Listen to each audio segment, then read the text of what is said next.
my upbringing was that of a domestic. Like my mother was beaten up by my stepdad quite badly. My sister was a victim of domestic abuse, more coercive, controlling, emotionally domestic abuse, but she ended up ending her own life when I had petrol poured over me. Petrol? Yeah. Petrol poured over me because I hadn't cooked enough dinner for his friend who I didn't know was coming. Petrol? Yeah. My eldest will talk to me about it, and it breaks my heart that she saw that. The only reason in the first instance he let go is because she grabbed his leg and asked him to let go. And he seemed like nothing I'd ever been with before. He seemed loving, caring, kind. Anybody who knew him would say he's the nicest person you ever met, wouldn't say boo to a goose. But he murdered my child. What? While I was at work.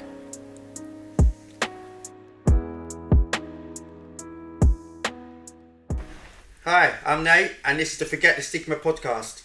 Today, we're going to be talking about domestic abuse, and today I have here with me Hannah. And Hannah is going to be bravely sharing her story on domestic abuse, and we are going to be having the conversations and discussions around domestic abuse. Anything we can do to help, or any conversation this brings will be amazing. Before we start, I just want to get a little disclaimer out there. I'm not a therapist. I'm not a professional. Anything I say in these, anything that anyone says in these is not a professional input. These are just recommendations. These are based off our experiences. This is the whole point of the Forget The Stigma podcast, is that you don't, although doctors are out there, they're overstretched, and why we're waiting, why can't we have conversations with each other, help each other out? I think it would be amazing to find out that everyone's actually going through similar things. And yeah, so that's the whole point really. I'm not meant to be professional. But yeah, so if I say anything that might offend or might be a bit, get it out there now. But anyway, without further ado, Hannah. Hi. Hi. I don't know where to start really. Where do you want me to start? No, so yeah, obviously, I think where we'd start is like, what brought you here? Why did you feel like this would be a good opportunity to share? What's important about? Because I don't want somebody to have the same things that happen to me happen to them, if that makes sense. I don't want anybody else to go through what I went through, and I don't want anybody else's children to go through what mine went through. Okay, that's good to have from that. So yeah, anyway, thank you for being here today. And it's not going to be, as always, it's not going to be easy, is it? Sharing these stories are kind of, I think anyone that's able to talk about it, let alone when I'm saying put a camera in your face and then talk about it and let me put it on YouTube, you know what I'm saying? That's a different kind of, that's a bit more brave. But well, I'm not a fan of cameras, as you probably know, but I think if it just, as we talk through it and we talk through some of the like warning signs and stuff like that, the red flags as it were, if that someone stops and goes, well, that's what I'm going through right now, because obviously in domestic abuse you're kind of made to feel like you're the one that's the problem, and you necessarily aren't, because the way domestic abuse is a power imbalance, which is why typically, not all the time, typically it's the abuser is typically a male. Not all the time, but I think that's the first bit of stigma right there, isn't it? No, it's not all the time. It's not all the time. Of course. But that's where the power imbalance comes from, and unfortunately, it's 1 in 4 women, I believe, have experienced some sort of domestic abuse. That's quite shocking, actually, really, isn't it? That's a quarter. Wow. To be fair. So yeah, I think, well, to get started, I think first of all, we'll share your story. What have you experienced? When did you first come across domestic abuse, or how young was you when you first was exposed to domestic abuse, not necessarily going through it yourself? From childhood. It was very prevalent in my house. So from like parents, mum, dad? My upbringing was that of a domestic, like my mother was beaten up by my stepdad quite badly, and her previous husband also was physically abusive to her.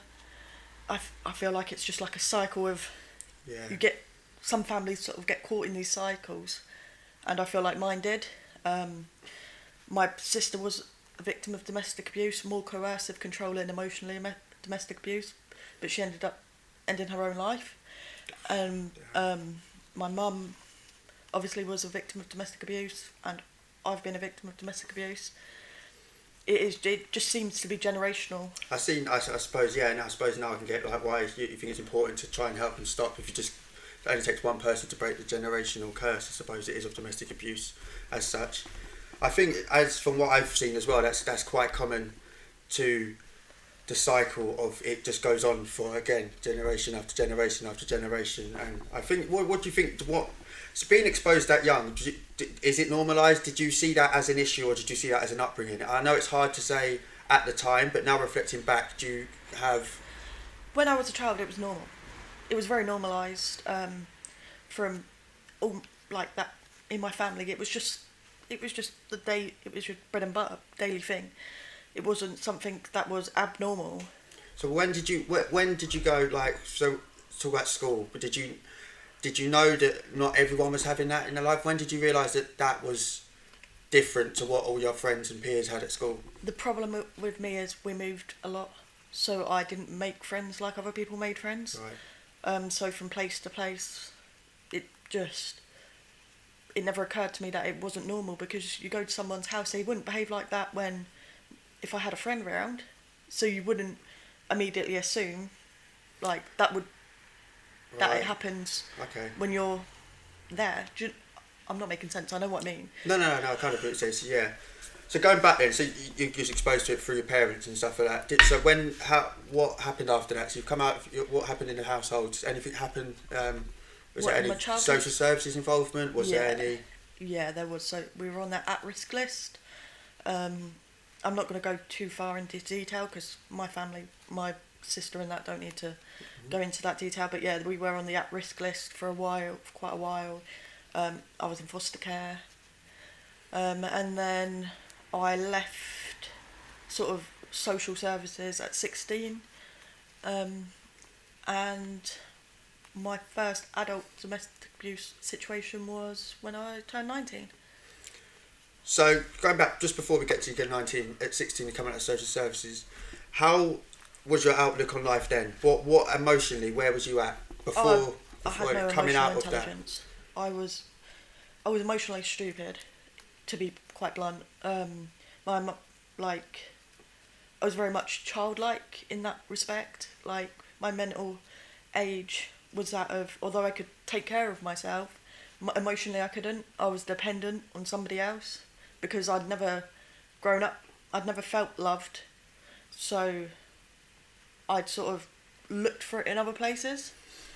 Okay, yeah. So I see that. I've seen you doing the research and stuff as well, that like people with go through domestic abuse kind of live through their childhood when they get out of it, sort of like, so they have like access of tellies and stuff like that. Cause it's quite sad, really, isn't it? It's quite an obvious sign, actually, to put it out there to tell everyone. That's actually that's one of the signs to warn that someone is going through domestic abuse, if they are showing signs of stuff like that. So a hoarding of any possession, sort of, stuff like that. The thing is, you also seek it out because it's normalised. It's what you're comfortable.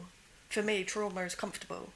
So coming out, emotionally, was you angry at this point? Was you withdrawn? Was you sheltered? How was you at 16? I was very withdrawn. I was very, very anxious. I wouldn't argue back. I was very submissive, would be the word. Right. Okay. And I was for a very long time, very submissive. I would know you would have never have got me on anything like this.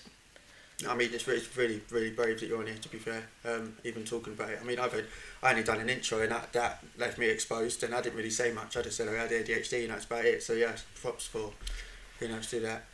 It's because you're left open to a lot of criticism. Why didn't you leave? Why didn't you do this? How did you not know? I mean, and that's the stigma that we'll try and hopefully kind of eradicate after the kind of thing. So yeah, sorry, go back into story. So in 19, so just when you first got into your domestic abuse kind of... The thing is, when it started, it didn't seem like abusive. And the problem is... partner, I take it, sorry. Yeah, partner, yeah. Yeah. It never does, though. That's the issue. I mean, it started off little things like breaching boundaries, controlling behaviours, stuff like that, saying what I should and shouldn't do, where I could and couldn't go, who I could and couldn't see. I'd have to ask to go out, and to me that wasn't unusual because it's something I've always had to do. So asking to use a toilet or asking, can I go out? Toilet? Yeah. is normal for me. Yeah. Asking for something to eat, asking for a drink, it was never something we had. Was never something we didn't have to do it in our in my childhood. It was very normal. That's what I said, yeah. So, for me, that was normal, and then So just seems like they're trying to protect you. So how did it start? So you said that you don't really see the signs as they're coming. So for anyone out there listening, might be able to see how you get trapped into it, because I know that a lot of the stigma would be, as you just said, pointing out there, why didn't you leave? You must have seen it coming. Well, if I know that, people say, well, if I was going through that, I would know. I'm no one telling me what to do, but obviously it's not as easy as that, and I assume that it starts a completely different way to... Yeah, it's very subtle at first. I mean, I was walking around at 19 with the word victim on my head. Let's be real about it. It was very easy to see I was vulnerable. But, I mean, when it started, when the sort of abusive cycle started, it started off with all the love, doing everything, being like lovely, kind, all the things you seek from the things you didn't have, you seek it out. And so you think, this is great.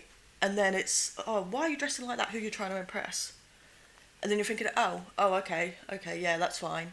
And you let it go. And so it just goes like that. I mean, the first instant was, I had a dream and I'd said something in my dream. And he called me a whore. Like, I woke up to being called nasty names because I'd said something in my sleep. So how long into the relationship was that? About 3 months.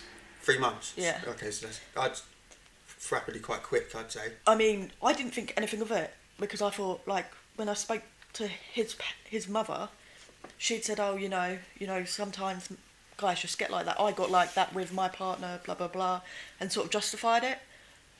Because at first I'd left, I was like, that's bang out of order. But then I started to feel guilty because what if I have done something wrong? And I'm one of these people, or I was one of these people, who would apologise for everything, just for my mere existence. It was... That's really sad. It was a reason to apologise. So what led on to that? So was it verbal abuse again then for a while? Yeah. When was the next incident? It was verbal until, like, it was threats, but it was all just verbal for a long time.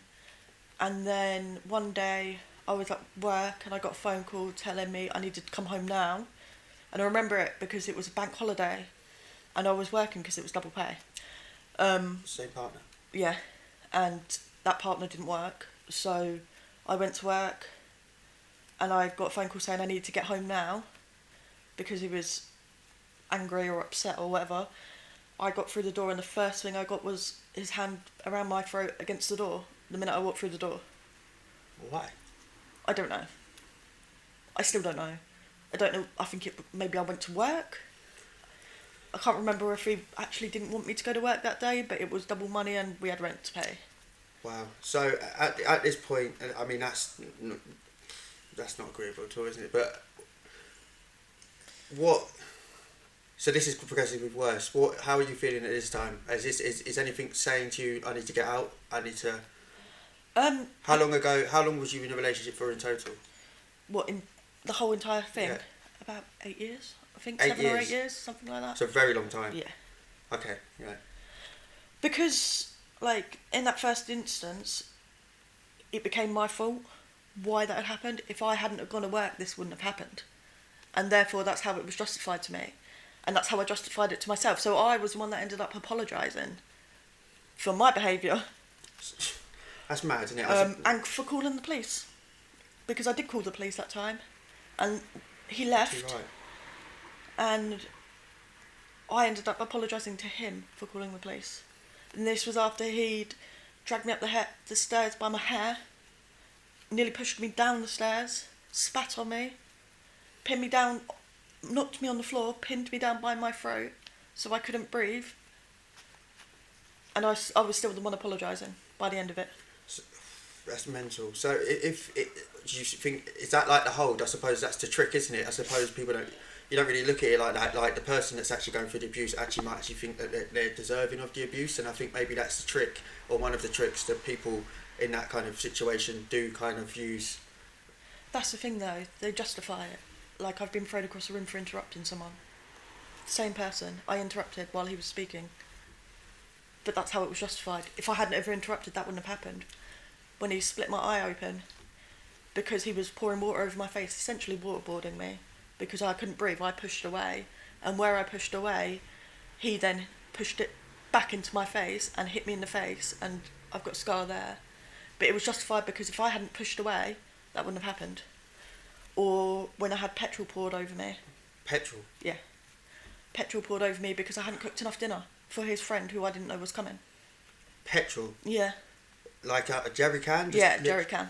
A green jerry can. But at this point, you must know that that's not okay. Like, that's a different level. I mean, I'm not saying that excusing, not saying normalised behaviour in domestic abuse, but that's another level. To pour petrol on you and I take it threaten to set me on fire. Yeah, it's a different level, but you have to understand. From my point of view, it's my fault. It's my fault. This is the greatest trick of an abuser. They convince you it's your fault.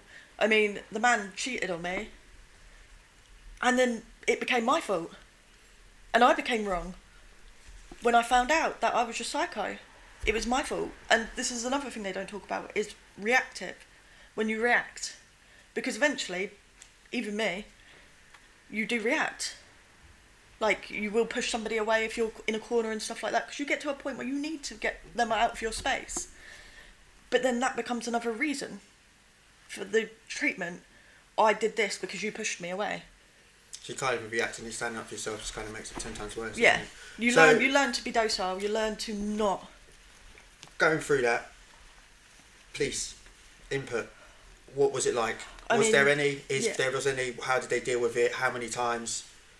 I couldn't tell you how many times, but lots and lots of times. They came regularly, and when I eventually left, they fitted a thing on my door. So because I had threats of he was going to burn the house down, so I got a metal thing on my letterbox so he couldn't put things through. Yeah, it's mad. They were there so many times, but the thing is, I know they've got the whole thing. If you're arrested 3 times, they can press charges. But if you're not willing to give a statement, there's not much they can do. I thought they could do that now. They can press charges. Within reason of doubt, but I'm not. Yeah, as I said, I'm not too savvy on it. But I thought that changed so that they can now, without the woman's statement, take it. They can kind of prosecute. But it's only going to go so far. What they see in immediate crime scene. Exactly, but it's only going to go so far because they have this set of questions they ask you. And again, at that point, you're still very much in that person's control, even when they're not there. I mean, this person has lifted me up by my throat in front of his friends, and I've still apologised for it. Like, it's really a strange situation. What did his friends do? Nothing. They knew. See, that from my experience, that's quite alarming, really, to be honest. Because I would hope. Actually, I've seen it. I mean, I've seen it. Like, the friends that I used to hang around with, not all of them are ideal, obviously, but not one of them I can say that I can kind of. Well, it probably was going on behind closed doors, but I mean, if we saw that sort of thing, friend or not, I mean, I've seen it outside when you've been out and some girl has been getting right in some guy's face, all over his face. You can tell the girl's just kind of like mouthing off to phrases of spat him or something, and he's then punched her, and then straight away, without retaliation, the 2 or 3 guys then jumped in on the guy. Like, that must have been frightening to know that, kind of looking outside to help other people, and that's still not intervened. The thing is, again, the way they justify it, the story you get and the story that actually happens are 2 different things. But didn't they see him put it up? Yeah. And they saw the aftermath as well, but the story that is told to that person, especially if that person is bigger than you as their friend. I mean, he was the biggest of his friend group. He was the sort of alpha of the friend group. But that just shows you everything about our friendship group, doesn't it? Because he was the one that would threaten violence and stuff like that. And he was 6'2". That's quite big then, isn't it? So, and quite chunky as well. So there's not a lot. So kids. Did kids in this situation? Yeah, they saw a lot. And that is my biggest regret. They saw things they shouldn't have seen. And that's another thing people in my situation I didn't realise. Or maybe I did. It's hard to tell. You don't realise the lasting impact it has. Even now, my eldest will talk to me about it. And it breaks my heart that she saw that. Yeah, it must be horrible. She. The only reason in the first instance he let go is because she grabbed his leg and asked him to let go and to stop. So they forefront saw. Yeah. That must have been really hard. Really hard. But they also involve, abusers typically involve children as well. What do you mean? Because it becomes your kids will be taken away. You can't do this. Like, do you know what I mean? Like, use the children as a weapon against you. I'm gonna take my kids. My kids hate you, and they get sort of coerced into joining in. And that's not their fault. With the abuse. Yeah. That's not their fault. They get coerced into calling you names and laughing, and mum's crazy and mum's this and mum's that, and like while you're losing your mind and in tears and at your wit's end, he's laughing because it's funny, because your misery is funny. That's awful. I mean, it gets very childish as well. I had I remember I was trying to go to work, and it's going to sound ridiculous. You're going to laugh. He poured mayonnaise over me, so I didn't go out the door. And so I went like that to wipe it onto him, and he backhanded me in the face and put me on my bum. But the way he justified that, again, if you hadn't put it on me, it wouldn't have happened. I mean, the rule of thumb is, people are a lot too quick to blame. The way I like to see life is people can make you feel a type of way, but then you have the choice of how you act. So yes, people can make you angry and irritated, of course they can, but it's up to you then whether you punch them in the face or give them a rational response back. I don't think that can ever be justified, especially with the level of even stuff like pouring petrol. That could never be shown as the levels of justification. So it just shows kind of the ability to, if you believe that, to make that kind of believable as well. Going at the end of this, so you're in this for 8 years, was that it? You ran out, or into another domestic abuse relationship? Going back to that before we get to the end of that, yeah. I just want to also, that doesn't, the degradingness doesn't stop. Like, I mean, he used to have a saying, 50 no's and a yes is still a yes. So that was I was property. I wasn't a person. I was just property. A means to an end, almost. Like, and this is where sort of a sexual assault comes in. Because you don't want to, but you also don't want to make him mad and cause any more violence towards you, so you give in. So, as you said, it was normalised to him going back into the cycle of, as you said, repetitive things. So already you grew up in it. You've then got involved in the domestic abuse relationship itself. Your kids have then been exposed to domestic abuse. Already you've got 3 generations. Not using this as defence, I just want to get your opinion about it. I think this is something that people will say, like the nurture versus nature sort of argument. If he was exposed to domestic violence like you was, would you see that as a reasonable excuse to why he was the way he was? I mean, he was exposed to that. Oh, he was? Yeah. Okay, so how do you feel? What do you feel on that subject? But I think we've all got our choices as adults. You can either replicate that, like I did in being abused, or become the abuser like he did. And I think... Do you not think there's a third option? There is a third option, yeah. But it's just very hard, yeah. Realistically, that's why statistically you're more likely to be involved in domestic abuse relationships if you come from a traumatic home. Do you feel like, I guess I said earlier, I think I've not grew up in that kind of environment, sort of as bad as that, but I can kind of get where if you've only seen that, and you've only seen that to the point of control where your family, everyone around you, it's all normalised, even your friends kind of agree with it, you still feel like the nature would take over, and you still feel like it would be a bad thing to do? I can't speak on behalf of an abuser's side, but the person on the receiving end, it's normal. That's all I can say. It's normal for you. For me, it was normal. Like, it wasn't fun. I didn't enjoy it, but it was normal and comfortable. And that's another thing. Trauma is a comfortable place if you let it be.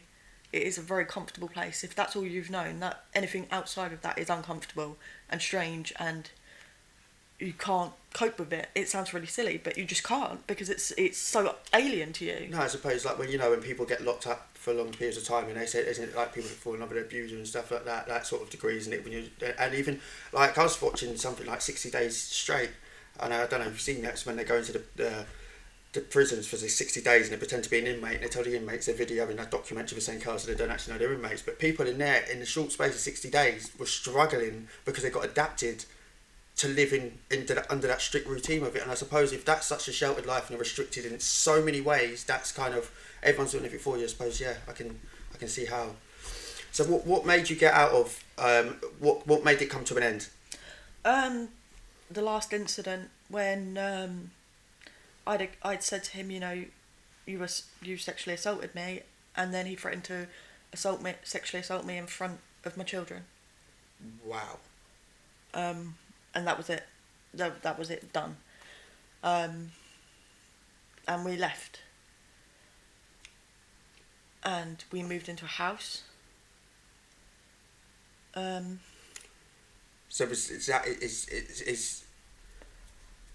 was it coming out of there, or was there any coming out of that relationship? Was that then when you reflected and realised that the next relationship you need to be in needs to kind of be different, or?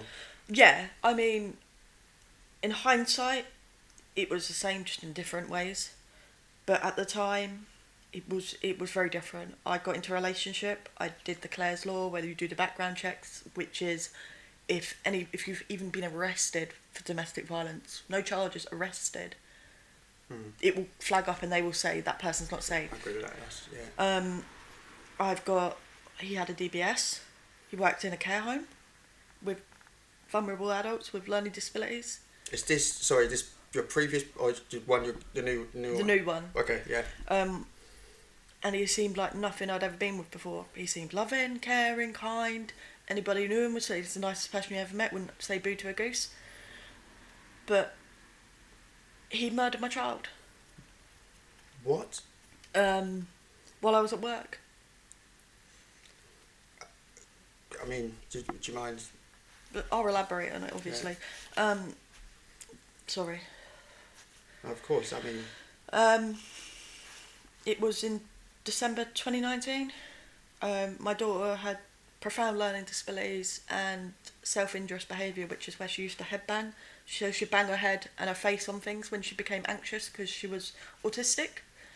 And so it wasn't unusual to see her with bruises on her head and stuff like that because she headbanged. She even was even prescribed a helmet to stop some of the impact. And she had 2 helmets, one before and one just before she died, because she'd start coming up and bruising, and we all put it down to headbanging again. I'd taken her to hospital. They referred her to orthopaedics to get a new helmet fitted, because she was a renowned headbanger. And so, yeah, nobody saw it coming. And so I went to work on the 21st of December 2019, was gone 3 hours, and I get a text saying, can you call me, please? And so I call, and I'm told that my daughter had fallen down the stairs. It later transpired she hadn't fallen down the stairs, and she died of a catastrophic brain injury. Mad. And they think it was a result. She'd had an orbital bone, like the bone back here, fractured. And it transpired they reckon he threw her against something, or they can't tell me exactly what happened, whether he threw something at her or he threw her against something. The likelihood is he threw her. But it was the impact of like a car crash to the back of her head. Basically, they did it all sorts of ways, tried to prove that she'd fallen down the stairs, and it just wasn't. There was no other bruising. So, how did that? I mean, I can't even with words. How must that be? I mean, how the emotions must have been. It's Sharon, because I trusted this person. We'd been together a little while, about 6-7 months. He had a DBS. I'd done all the checks. To me, he was clean as a whistle. Should have been, on paper, perfect. Worked with people with learning disabilities.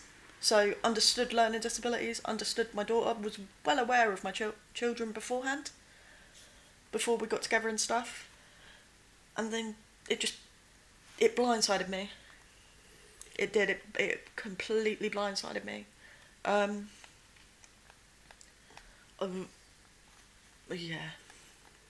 She died on Christmas Eve 2019, after she was determined to be brain dead. But I mean, everything before that incident, would have said nothing. I wouldn't have thought anything of it. But it's. No, but I just don't want anybody else to go back into a relationship and miss signs that they should have noticed. This kills me every single day. It's something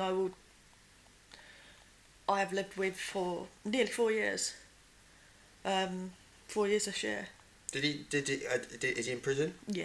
It got, in 2021, December 2021, he spent his first full day in prison on the 21st of December. That is the date he did it. He got 11 years, but will be out in 2026. I think 11 years.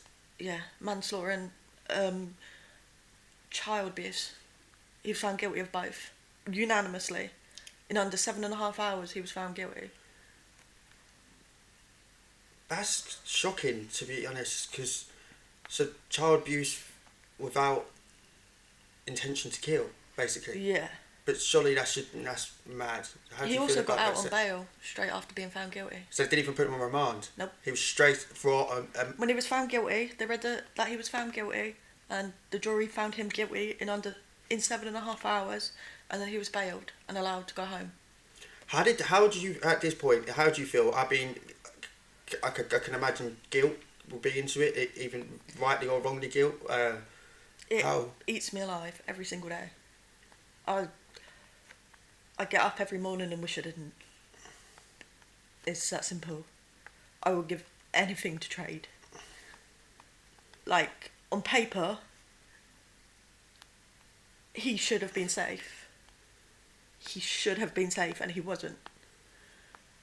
So was there red flags that you, now looking back, would have seen that could have avoided the situation? I mean, yeah.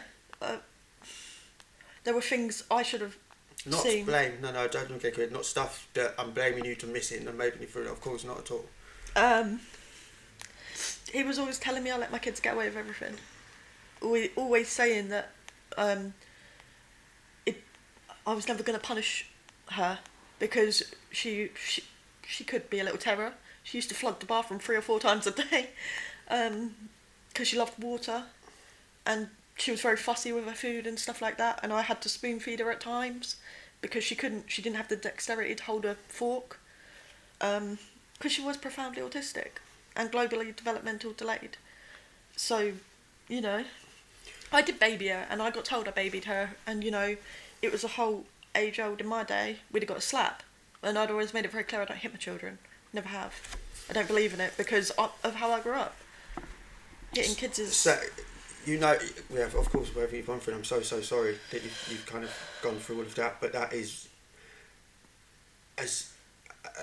the biggest reason, I suppose, you could get out of knowing to get out and trying to get out when you can get out. And so the whole event, for everyone out there that's going through this and anyone that's going similar, what is the support like? Is there support, and does it work? Like, as we touched on the police...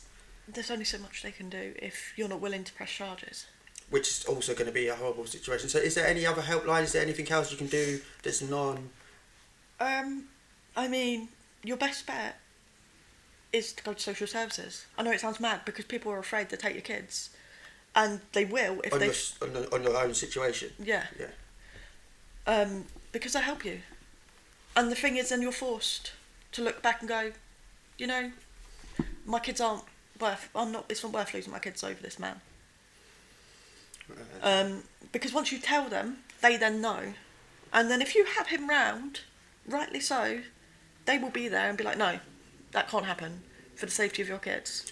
So would the level of So quickly going to scripted stuff like this. So the way domestic abuse, from my point of view, obviously, I saw it at a young age and stuff like that. I might go into that, and that's going to match up to another episode we're doing later on down the line.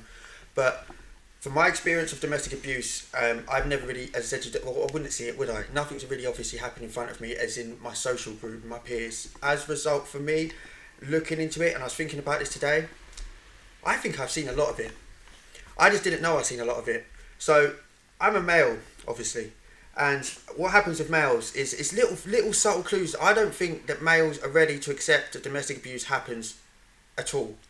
I just think it's very stigmatized out there, and it's just something we don't talk about. For example, and I think some people are going to be able to get away with this. So there's always one. You go out for a drink with your mates and that. There's always one guy in the bar that you're out that you call under the thumb. And it'll be one guy that's absolutely petrified of his missus, that he can't, and he seems to never be allowed out. And when he is allowed out, he'll end up staying out till 4 a.m. of fear about going back after the pint.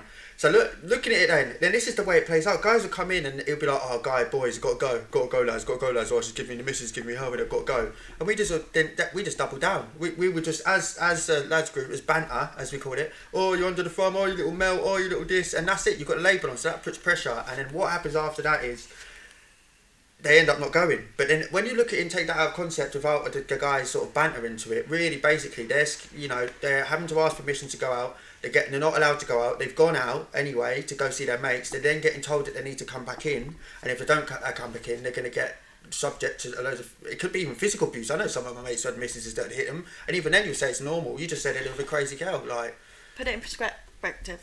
I used to have to ask to go out. Can I go out? Yeah. I go out, I get phone calls, where are you, what are you doing, why aren't you home yet, hurry up and get home. And so if it was the other way around... This is what I'm seeing, this is what you see a lot as a males, you see that a lot, we just that's not okay. We just kind of target a male for it. Instead that's... Even I have to think about it, like, if you get paranoid, you're like, what are you doing, where you can't... People are their own people, you don't need to... If you need to be that controlling over somebody, then you shouldn't be with somebody. No, I still something, I can't remember where I saw it, but it stuck with me, and it says it's like true love is setting someone free and not restricting them in any kind of way. So what that means is that if you're in love with someone, you should be letting them and enabling them. You should be letting them live the life they've always wanted to, with you of like the comfort shield, and enable them, encouraging them all the way. You shouldn't be restricting them. You shouldn't be saying, as I said, not what you should dress, what time you go home, what they can't do as a job, what they can't work, who they can't talk to. Anytime you've got forms in, that can't be true love, really, is it? Because you're kind of restrictive, and I think it's just. I'm Terminology is a big thing as well. Something that your listeners should look out for. He lets me, she lets me, I'm allowed. Stuff like that. Well, you're a grown person. And going back to the guys, yeah. I'm allowed out for a couple guys. Whee! I'm not allowed. Oh. He said no, she said no, I can't. I'm not allowed to. Do you know what? Yeah, looking at this as well, I'm just going to apologise to certain people out there that we've kind of, I'm guilty as hell, especially back like 5 years ago. As I said, there has been clear cases now I'm thinking of that these guys have been, but it's really not good. And do you know what else I have to say out there from the flip side of it for men? I think why it's so hard, the excuse that we do have, and well, not all of us, but from my opinion, is from what I have seen, is women will play domestic abuse on the male if the male tries to raise domestic abuse on him. So, for example, and you see it kind of often, isn't it? So you get the male goes into target, she gets slapped, to get punched or whatever, he calls the police and then she punches herself in the face and then says that he's done this. I mean, it does happen. It's happened on things like Coronation Street and stuff like that, where I forgot who it was, Tyrone's missus threw herself down the stairs and he went to prison for it. And it does happen, but it's I don't know how common it is. So the worry is... I think it's, from what I've come across and from females that I've kind of think, that is a very valid threat. And whether that's fall through or nothing like that, that is always, and I've always, as a male, I think you're always aware at one point, especially with someone who's a bit more high-tempered, that's a risk that you go through, that she'll tell all of her friends, that she'll go tell everyone that you beat her. And not only that, sometimes it happens just when they split up. So I've seen it as a couple of people that I know that they've split up with their partners, and then their partners have gone off and said that there was domestic abuse and stuff like that, and it makes the fear for the males to not even just talk about it. It doesn't happen. We just ignore it, sort of. Just to play devil's advocate, how do you know it didn't happen? What? This is a problem because domestic abuse is so, in the word domestic, it's so enclosed. It's hard to tell sometimes Because on the outside, this person can be the nicest person in the world. Have lots of friends, be really friendly, be really charming. And that's how they win you over anyway. It's true. Male or female, they win you over by how good of an actor they are. I mean, from what I'm seeing, I clearly see there's injuries that he had all over himself and stuff like that. And there's you see the texts that if you do this, I'm going to do this, and I'll tell this person that, and you see that like. I mean that's disgusting. It doesn't matter the gender. That is disgusting. You shouldn't do stuff like that. But I think male or female, I think it is a big problem, and I think, as I said, going back to the support networks. Was there anything that you found that would help, or anything that now that's come out, because it is something that is on the mend? I believe it is something that we are looking at. That there is loads of mess ups, and the Freedom Project. They're getting the Freedom Project. Freedom Project. What's that? It's basically a domestic abuse charity thing, and they give you a course that you do, either as an abuser or as an abused, obviously separated. But it shows these behaviours that you wouldn't normally think were abusive or coercive. Obviously, coercive has just become illegal, coercive control. But things like showing up unannounced when they know you've got plans. Things like getting mad at who you're texting, oh, it's just because I care about you.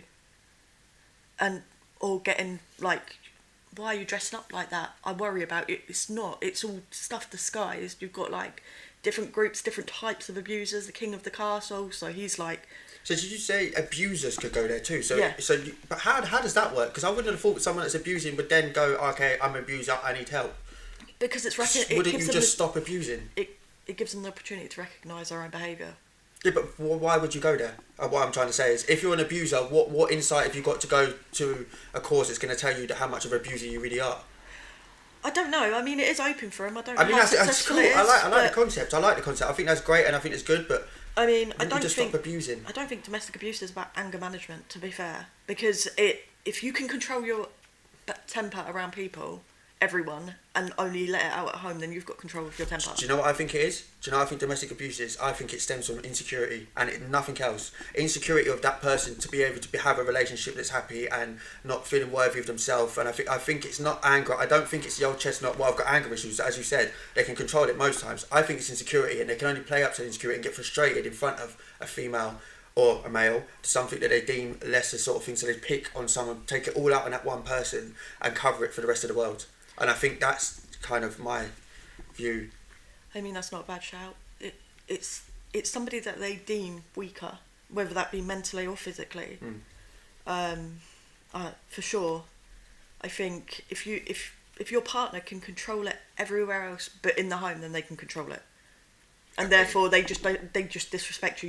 You're not worth them controlling it. So you need to figure out your own worth and leave.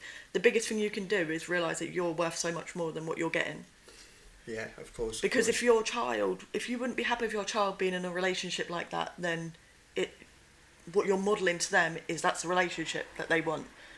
So it's all about, like, if you've got kids, So what if, so go back to, as you said, you was in an 8-year relationship with your children, what would you say to people that are already in a relationship? Run. It's not as simple as that. No, it's not as simple as that. But go and ask for help. Go to social services and say, look, this is the situation.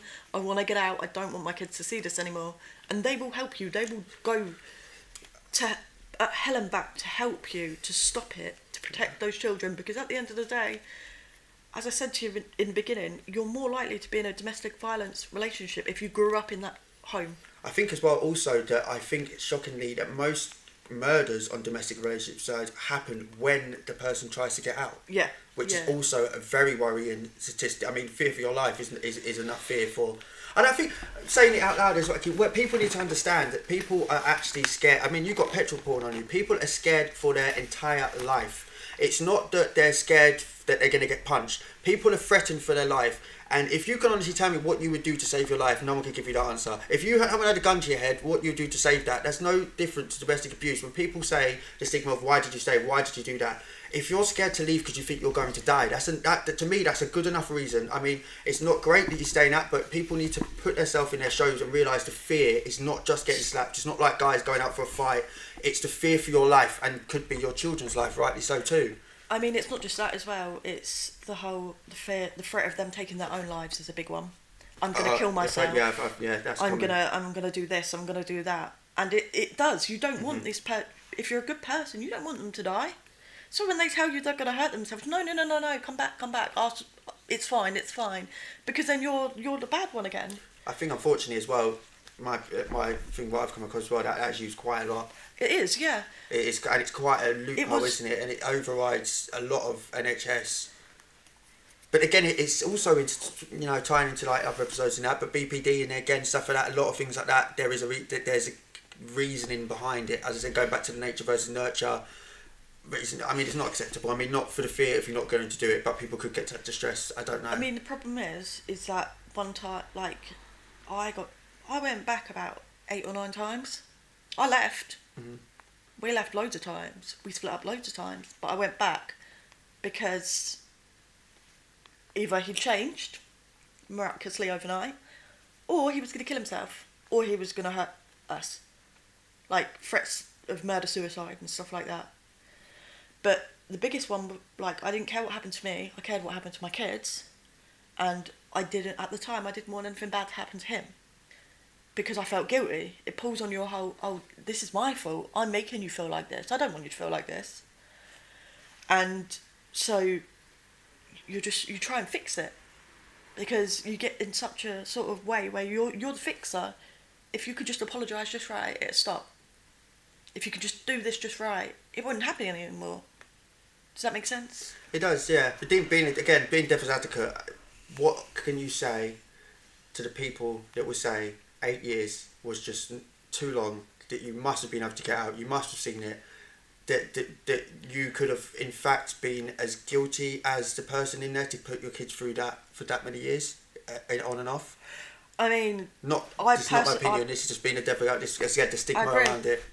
I would say although I wasn't abusive, I was in that situation, and although I thought because he wasn't harming my children, he was fine, but psychologically it was harming them, and that's my fault. So like, put yourself back to what you saw when you was growing up and how horrific that felt. Yeah. Yeah.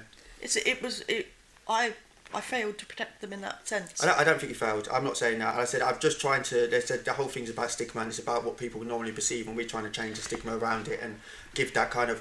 We are the people that go through these sort of things, and why are you asking a doctor? It's taking accountability though, isn't it? Like. Yeah, of course. I have to take my accountability for my part in this, mm-hmm. And the fact is, I stayed in an 8-year domestic violence relationship, and my children saw that. For half of their little lives, they saw their mum get attacked by their dad. Is there a sense of embarrassment as well going through this? Like embarrassment that you are going through this, and if you let anybody know... It's humiliating. Of course, yeah. It's degrading. The things that people will put you through, who say they love you, and your self-worth just goes through the floor. That's just what happens. While the control goes up, your self-worth goes down. So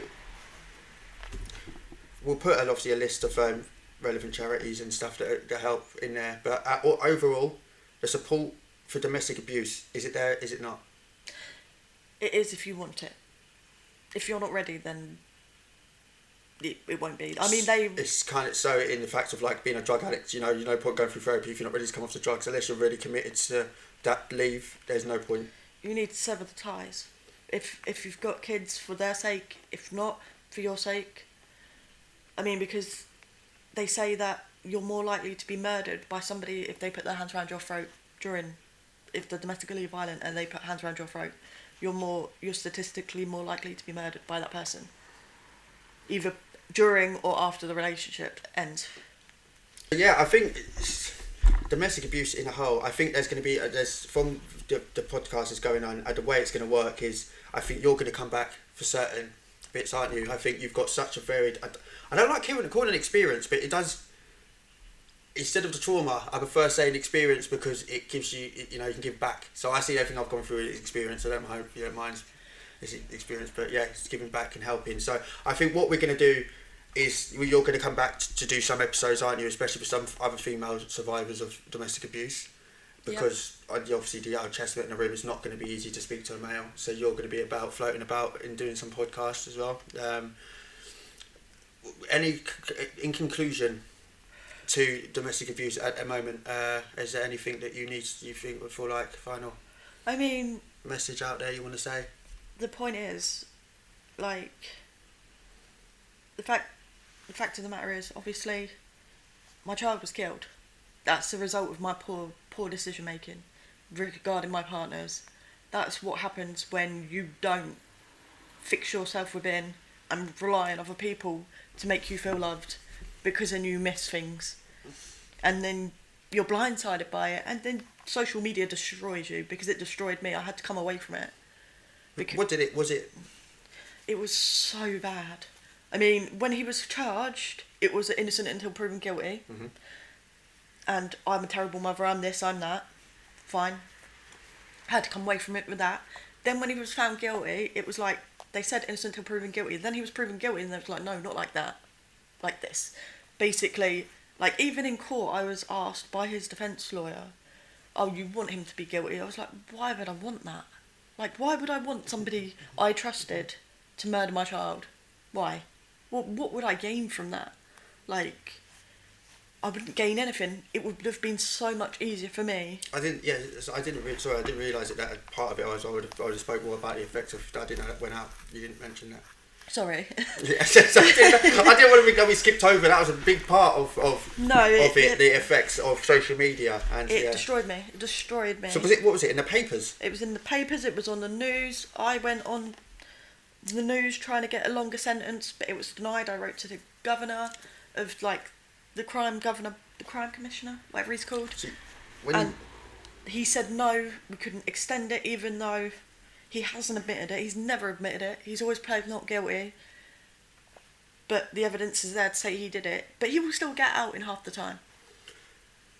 For murdering a learning disabled 3-year-old little girl who was under 3 foot. She was small for her age because she was just small. It's awful. I mean, and a child who couldn't talk, who couldn't say, ouch, stop, no, please. You know, not that she needed to, but do you know what I mean? There's nothing... In my head, there's nothing a 3-year-old could ever do to make me get that mad. So what, you're talking about just random comments on social media? So like, say, Daily Mail article, and then people comment on Facebook as they do? Yeah. Or are you talking specific message? I got a lot of hate messages from his friends. I set him up. These friends, these are dickheads. I'm sorry, but they are. Like, these sounds... I'm not the most sociable person. I'd never come across well. That's fine. But, I got absolutely ripped apart by his friends. They were it was somehow me being with my no GCSEs managed to set him up and convince a jury and convince professionals that I had done something that I hadn't done, that I wasn't there for. I was about to say you wouldn't have been there. No. That would have been the first thing to prove, isn't it? I was at work. Somehow I set him up, and my girls were lying. What was people's views? What was other people saying? What was it they were saying on social media? Because, do you know, I was saying this as well the other day.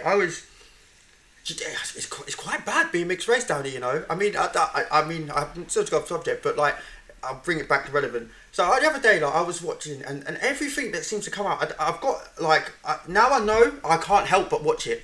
It's annoying me. It draws to me. If I see it on Facebook, I go to the comment section straight away and just piss myself off.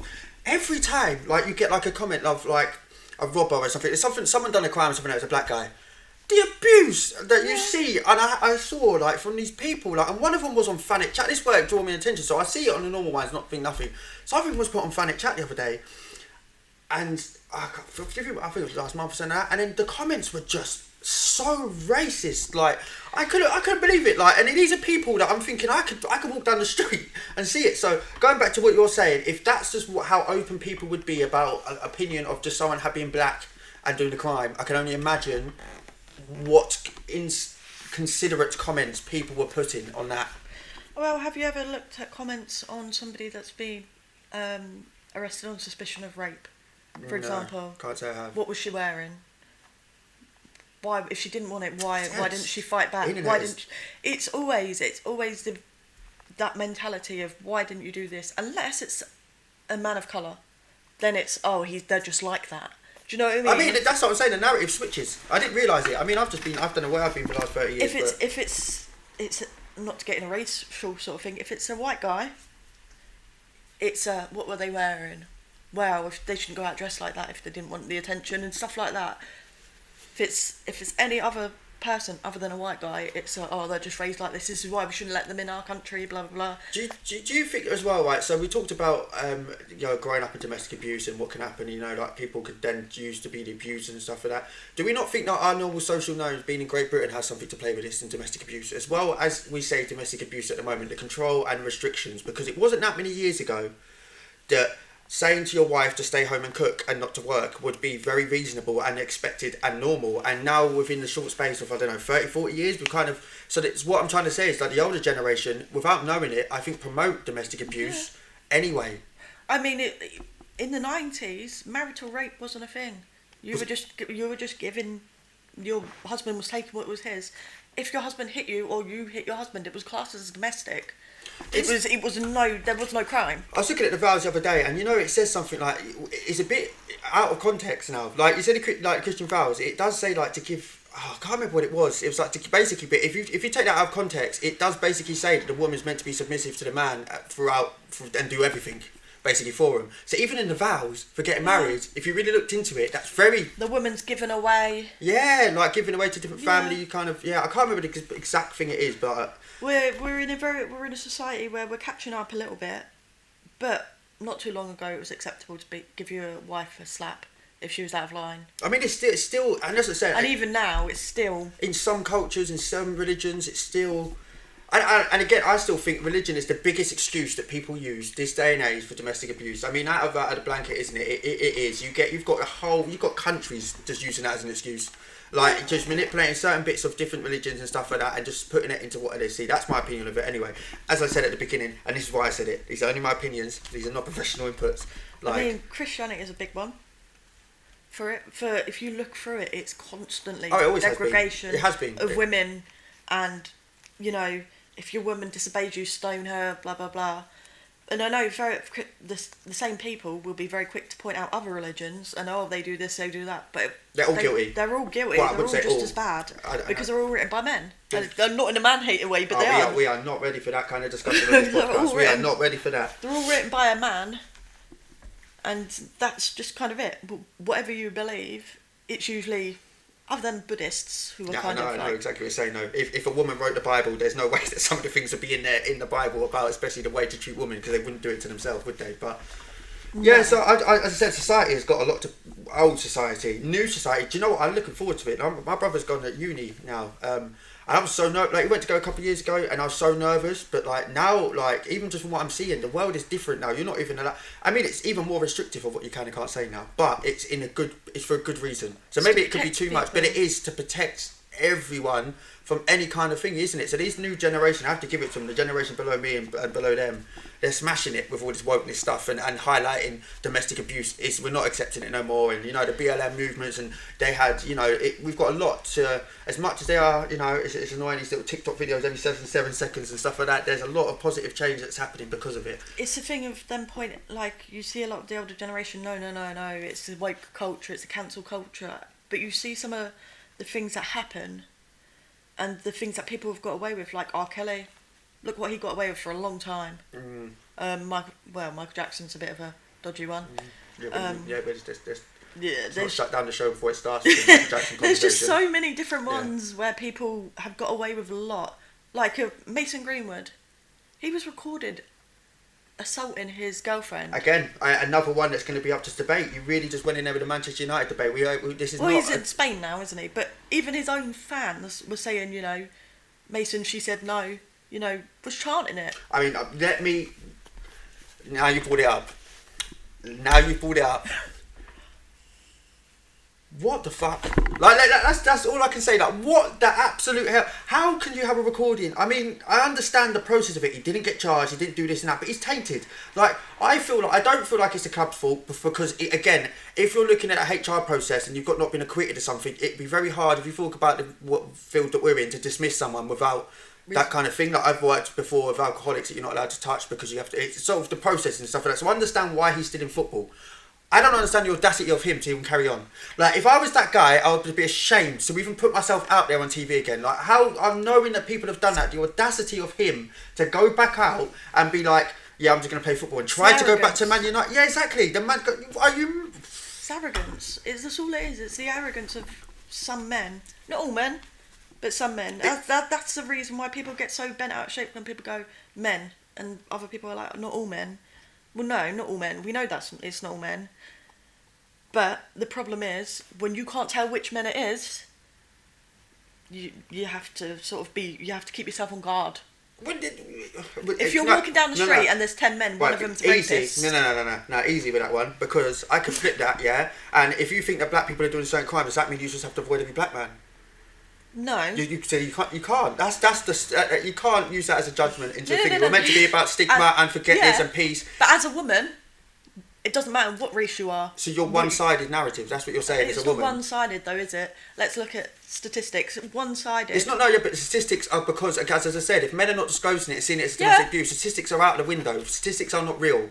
Okay, but for the men's side, the statistics aren't there. But for the women's side, they are. But they're not there. They're not even there for the women's side. I had some woman come in and saying about it was domestic abuse, but it was more about rape, and the amount of rapes don't even go and disclose it. She had said there is no point even looking at these facts because they're wrong, because it's only the people that disclose it, and it's only a certain small percentage of them, and it's only ones that got charged. Like, so if you're looking at facts of how big of a problem domestic violence is, you know yourself, you might not even tell anyone for fucking years. No, like, you see what I'm saying? So you can't even say. So just because it just means the more that have come out, I don't feel that it's an issue. I just feel like I don't want to take away from men, and I think that's what that does. If you're going in and saying stuff like it's all men, it makes us think that we don't even have a chance of saying domestic abuse. It's about keeping yourself safe. I mean, not all police officers are racists, and not all police officers murder women, but Sarah Everard got murdered, so you have to treat it with a bit of caution. But you could say that about everyone. Everyone is entitled to do everything at any point. 100%.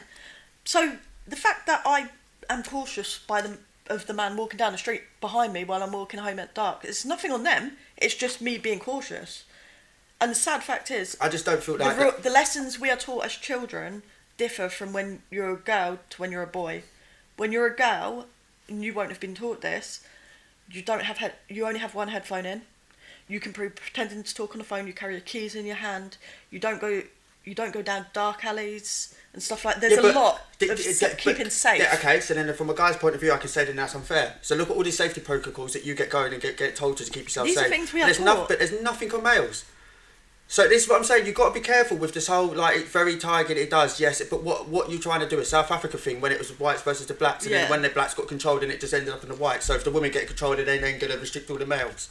Like, is that the angle you're going forward with? No, that's not. Like, I'm not trying to be difficult. I'm not. It's not an argument. I say it's a podcast. It's just a part of it. It's a discussion. But I would feel that wouldn't solve the issue. Awareness and education of all parts for the issue. I feel like for a lot of males, if that's going to be, I know that a lot of females would think like that, but for males, it's up to us now to give women a reason for why they don't need to feel like that. Like, we can't just expect. Like, this is the thing, though. Not everybody thinks like you. If you're willing to call out bad behaviour, that's great on you. But if other people aren't, then you're screwed. Because, I mean, again, we can't really go by statistics, but typically men are raped by other men. See, even me, we didn't even go into that little. I'm talking again, even about male and females hitting a male. I didn't even think of male on male. Most men are murdered by other men. Male on male, I can't even imagine that be even.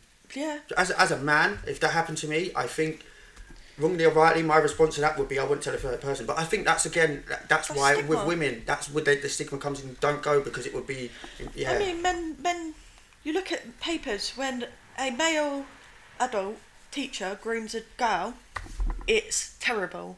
When a female grooms a male student, it's I wish there were teachers like that in my day. How fit was she? Yeah, it's different, but it's exactly the same crime, but it's perceived differently because if it's a woman, it's where sexism is, and this is what I was trying to say. This is where we want equality, because that woman is a paedophile, the same way that man is a paedophile. But just because she's a woman, it doesn't change the fact that she's a paedophile. There's a lot. I think there's a lot that's out, and it'd be interesting to see what the future does hold for these sort of issues. And now that the world is opening up, and as I said, there's you've got all different pronouns and stuff like that. I think that, again, the statistics of it are all going to be very varied now. Yeah.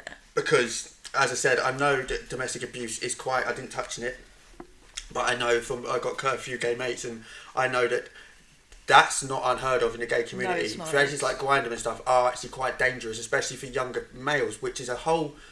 He can tell me that, but that's not national news. You don't hear people talking about that. That's not exposed on the... It's another marginalised community. It is, and it's very dangerous. Some of the things it's showing, like, it's mad. Like, some of the things that you could just get taken, like, and there's no people abused, and it's just all done... My friend went to meet somebody, turned out to be an old man, and he had to run home. But that... It's all grooming as well. There's all little kids that go on there. It's not easy. You don't even have to have a conversation. It's like, come meet me here. It's just... It's quite shocking, actually. And do you know what? That'd be a good episode. I'm going to see if one of them wants to come on, actually, and have the episode about, obviously, about various other things, but obviously that as well. I think that'll be quite an important bit to it, because it does happen. And I mean, there's the person so in question is actually going... I've seen go through a domestic abuse relationship constantly. It's so bad. And the thing is, like, men don't have shelters like women do. And I mean, they are full, and the women's shelters, especially over COVID, like, so many more women and children were exposed to domestic violence, but so were men.